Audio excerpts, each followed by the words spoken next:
Breaking tonight, Texas Republican legislators have just won their fight over redistricting. Just moments ago, the state House vote is now final. The bill aims to provide 5 additional congressional seats for the GOP. Get as many of you as possible to flood our state. Like when it's election time, I want them to be so mad that they did all of this, because we have people coming from the entire country to Texas to make sure that this little scheme that they tried to pull, where they were just going to steal and diminish the voices of black and brown people, I want us to be so loud that they actually go running and trying to figure out what's that little racist town they all hiding in some, what is it, Missouri, Arkansas. I think they all ran to Arkansas. That's where they need to run off to. That's how I want them to feel after this election. So no matter what happens, I need y'all to stay in this fight, because literally the war is just starting.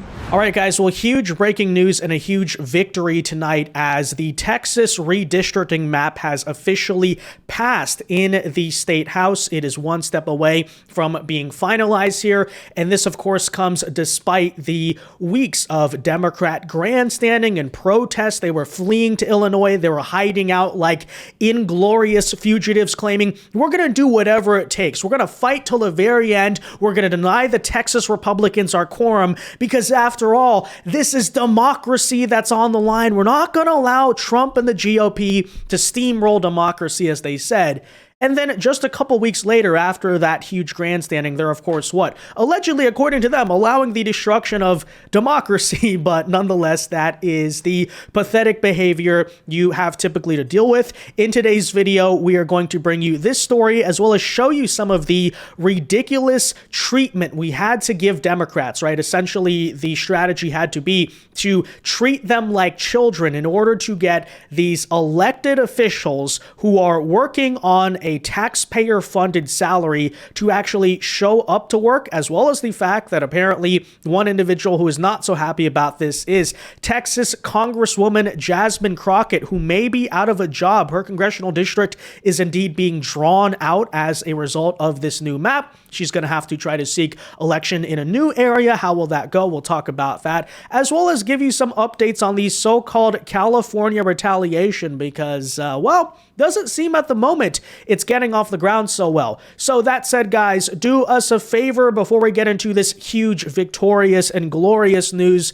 Make sure you hit that like button down below and subscribe to the channel if you are new. Subscribing is not only the best way to support our videos, but it also ensures that you can stay up to date with all of the latest news and coverage. And of course, this came after earlier this week. Again, this is the behavior you had to engage in, because the Democrats were so childish. They're saying, oh, we're not going to go to work. We're just going to flee to another state every time you try to do a vote. That apparently you had even one Texas state legislator that they had to lock in a room overnight because she refused to sign papers agreeing for police surveillance. And essentially, we're going to follow you around to make sure that you, as an elected official, again, on a taxpayer salary, they were saying this was authoritarianism. No, this is asking an elected representative on your money to actually show up to her work and do her job. And, well, she refused to sign it, and it caused this whole spectacle over the night. But in the end, guess who won?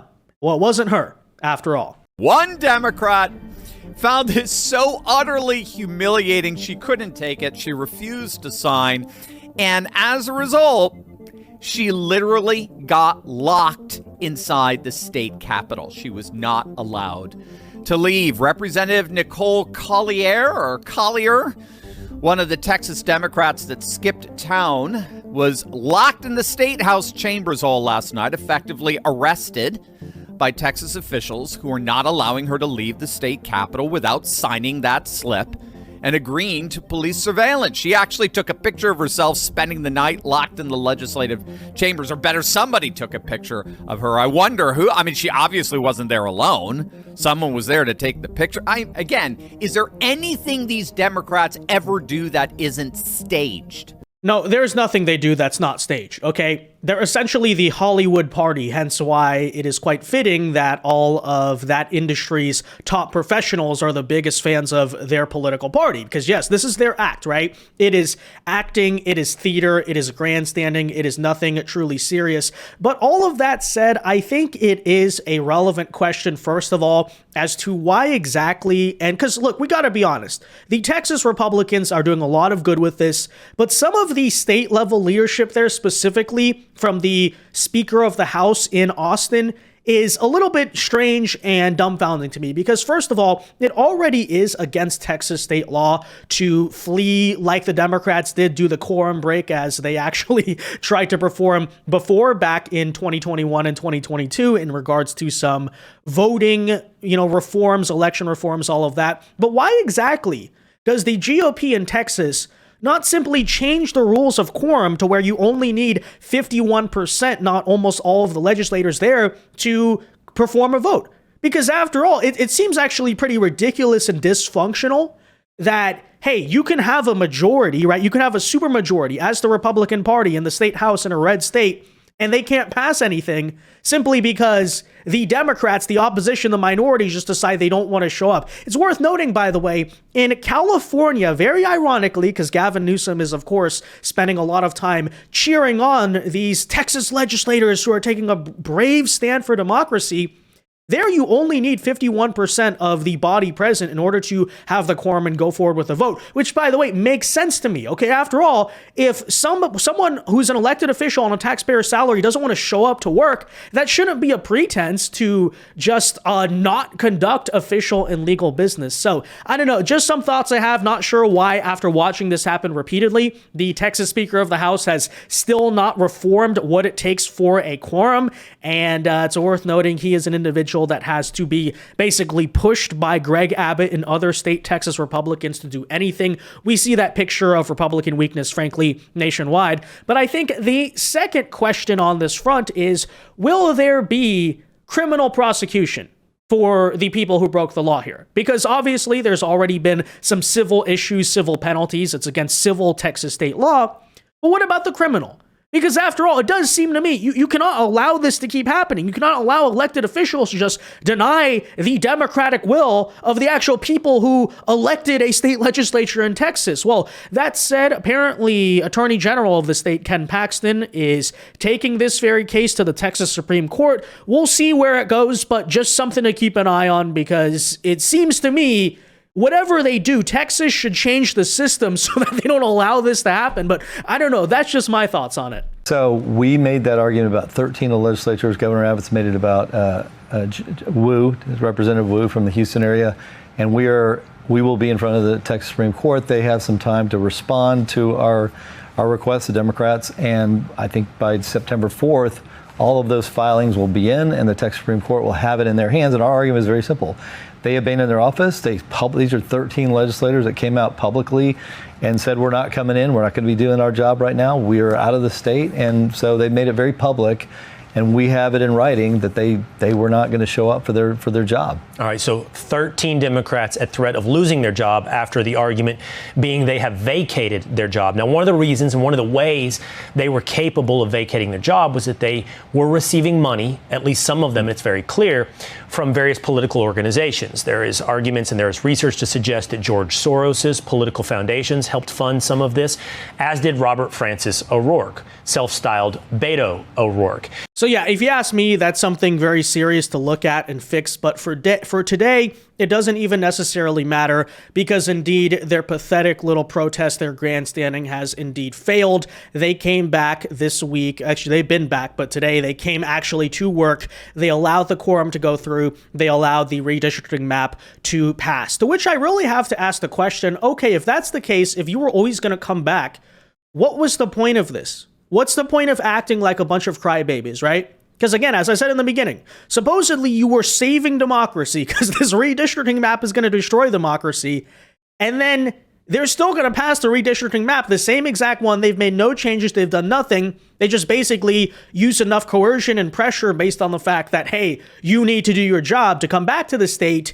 And 3 weeks later, you're surrendering all of American democracy. I'm not exactly sure what the logic is there. You can ask some Democrats as to what exactly these types of performative theatrical show antics are supposed to prove. Nonetheless, here is the story here today. So the Texas State House on Wednesday has passed a new congressional map, effectively blasting through a Democratic roadblock in a bid to bolster the GOP's chances of holding on to the House next year. The map passed in the GOP House through a 88-52 vote, which sets up a new look for the upcoming midterms, obviously. Still, the map must make its way through the Texas State Senate before it lands on Greg Abbott's desk. But the Senate already passed the map back in the first legislative session. Essentially, Abbott had to call a second one, continuously, simultaneously, back-to-back, there consecutively, I should say, afterwards. So the Senate, shouldn't be any problems there. We expect that to be coming here very soon. Abbott, of course, had pushed for the creation of this map, but Democrats needed to have a quorum in order to allow the process to move along, which again, I say, doesn't actually make sense. You need to fix that rule. Why has it not even been discussed, by the way, in the Texas State House? Hey, how are we going to ensure that they are no longer allowed to do this garbage? Anyways, that said, so dozens of Texas state Democrats had fled the state, as you remember, to stall the process, creating a national media frenzy and generating support, potentially illegally, from Democratic donors, as you well know. It, of course, generated pushes to have them arrested by Abbott and AG Ken Paxton, as well as a request from John Cornyn to have the FBI and DOJ launch an investigation into all of it. So I don't know if it was a fear thing or whatever it was, but on Monday, Democratic leaders announced that they would return for the second special session, following, according to them, California's plan to redraw the maps to soften the blow from the Lone Star State, ending the blockade and allowing Republicans to charge ahead. So that's basically their excuse, is Gavin Newsom bailed them out. Oh, they're going to redraw as well, so everything will be fine. But again, I say, I thought this was destroying democracy. I thought this was partisan. I thought this was evil and horrible and all these things. So now that you have Gavin Newsom claiming he's going to push a special election and not knowing the results of the special election, again, the Texas Democrats are just allowing it to pass this time. So I guess democracy, in their own words, is not all that important to them. But anyways, Texas Democrats had accused the GOP of crafting a map that was illegal and racially discriminatory, right? This is what they've tried to say. It violates the Voting Rights Act, despite the fact it still keeps the same number of minority majority districts. It just changes where those are, right? We've explained this many times, but essentially that is the old 1960s legislation that mandates for there to be race-based gerrymandering in many southern states, right? And that obviously overwhelmingly helps the Democrats.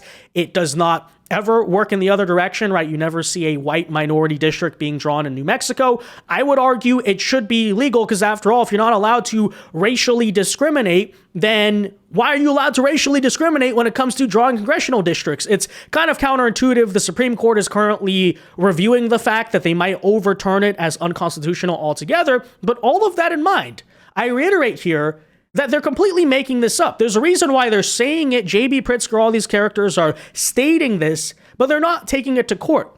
And that's because of the very fact that the Texas map does not actually violate the Voting Rights Act. All they did was add in a new Hispanic majority district, because Hispanics are also considered a minority, right? And took away a black district, right? So they basically traded one for one, same number of minority districts.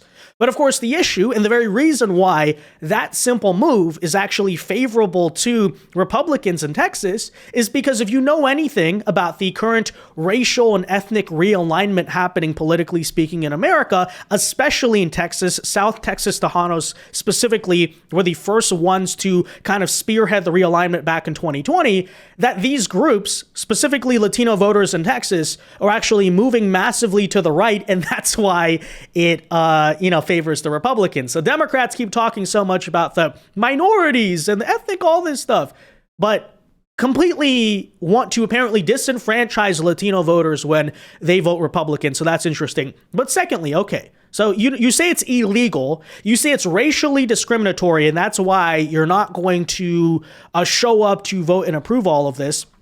But what has changed? It's still like, that's not my point, right? It's still illegally, it's according to you, it's still illegal and racially discriminatory today. So, but you still showed up and gave them the quorum to do it. I don't understand the logic here, right? Again, what is the point of this? This comes after they tried and failed on the House floor to add amendments to the bill that would have halted the process. So they got no concessions, they got no victories, no changes to the bill.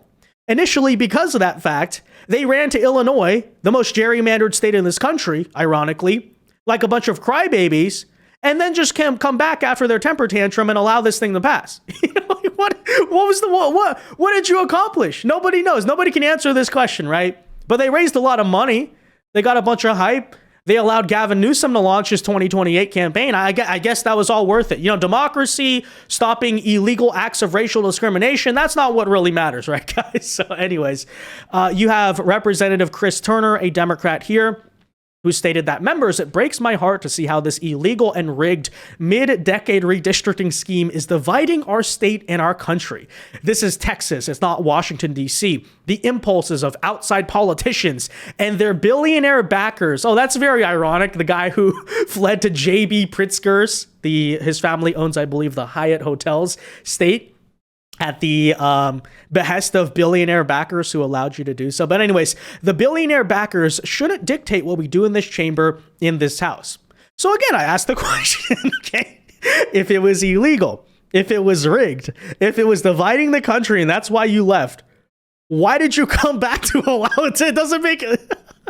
Okay, anyways, Representative Todd Hunter, a Republican who wrote the bill for the new map, countered, as I said, yes, this is actually the Democrat grievance. They're mad that Hispanic voters are being given a greater share of the vote, right? 5 new districts here are, quote, majority minority Hispanic, noting that each of the new districts now trended Republican. See, that's really why they're mad. They're not mad over racial discrimination. They're not mad over the Voting Rights Act, even though that should be overturned anyway, nonetheless. They're really pointing out the fact they don't understand it. They assume that regular Americans won't understand it either, that actually the over-enfranchisement this time of Hispanic voters in Texas is a bad trend for Democrats. And of course, instead of questioning or pondering to themselves in sincere good faith as to why that could be, why would a party that 10 years ago had a monopoly on Latino voters in this country suddenly were now upset that their districts are trending Republican? Nope, they just scream it's illegal, and then they go to Illinois like crybabies. This, of course, I think is reflective and indicative of the national Democrat strategy ever since 2024. You know, they said for a couple of weeks that they were going to learn from their mistakes. They're going to introspect and reflect and become better as a party. And it took about, I don't know, a month or two into Trump's presidency before they went back to the same mistake as the prior administration of just being crybabies about everything.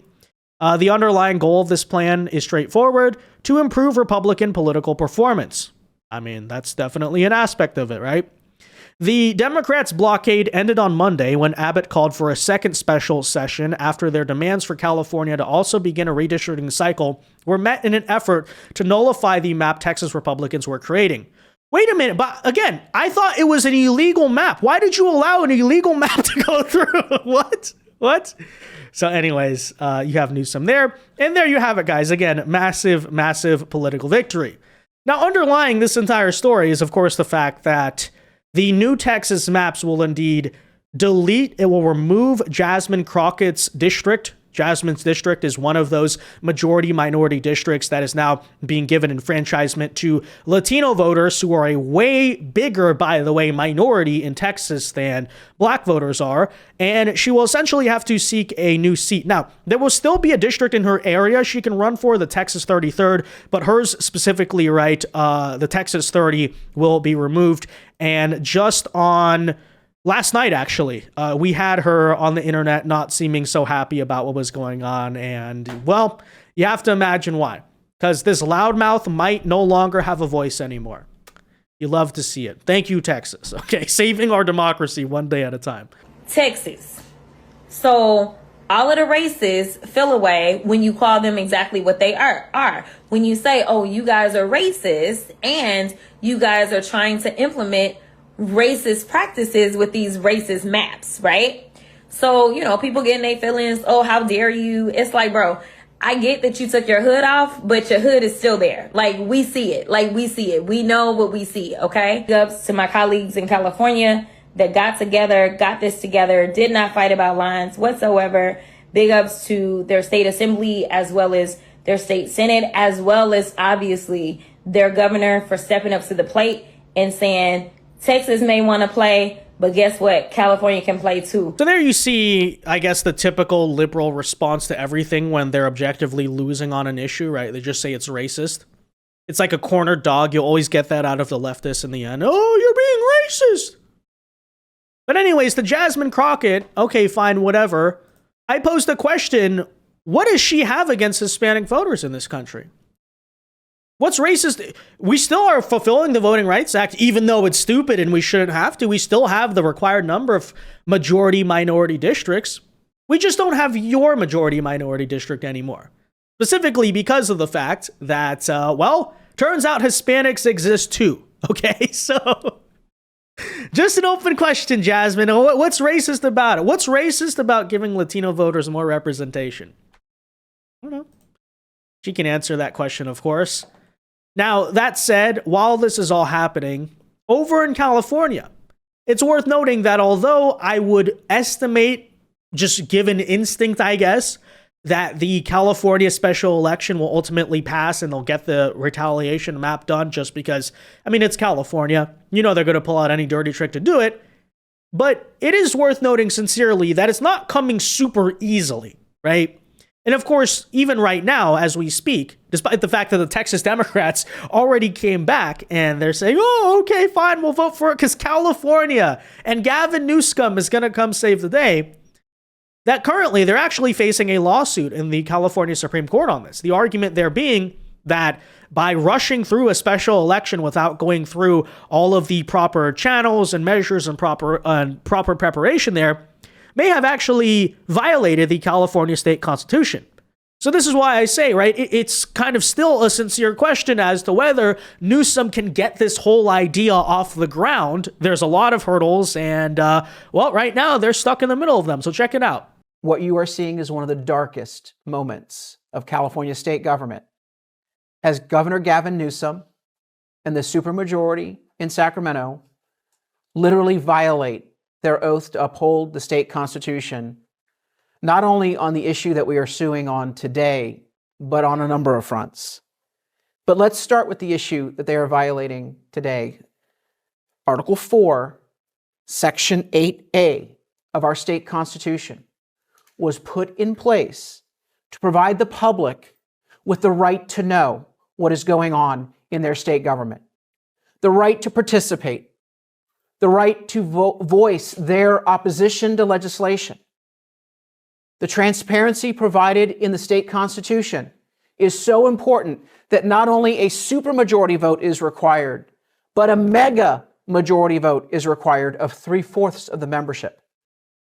Governor Gavin Newsom and the Democrat politicians who are trying to cram this corrupt redistricting scheme through the process, they don't have the votes to do what they're trying to do. And so what you saw on the floor yesterday, when Leader Gallagher, myself, and my colleagues and our counterparts in the Senate raised points of order about violations of the rules and violations of our state constitution, they literally just simply waved their hands, but they didn't have the votes required under the state constitution. Any first-year law student would agree with the issues being raised in today's legal filing. The filing is seeking an emergency injunction, and this is so important for you to report on. Why is an emergency injunction of the California Supreme Court, not the trial court, but the California Supreme Court on an expedited basis, why is that so important? Because irreparable harm will be done if these bills are advanced through the process and a special election is triggered. Well, you know, Gavin, you've made it a big thing as of late that apparently you want to be Trump. You're stealing all of his mannerisms. You're tweeting like him, all of this. Well, now the great irony of it is you may get to feel how Trump feels on a daily basis, because welcome, buddy, to the game of temporary injunction and lawsuits and filings. Hey, guess what, genius? We can do that as well. And look, I'm not here to make any promises that I can't necessarily fulfill or guarantee. He's going in front of a very liberal Supreme Court. It's California. Who knows ultimately what will happen? But all of that in mind, it is still a legitimate question as to whether this will all get off the ground. Which is why I again say it's just so hilarious to look at the fact that despite not having full confirmation that Newsom would actually succeed in his efforts, the Texas Democrats did it anyway. They came back anyway. So anyways, that said, guys, there you have it. Big wins tonight. Let me know your thoughts on all of this in the comment section down below. Be sure to leave a like on this video, subscribe to the channel if you are new, and until next time, God bless and peace.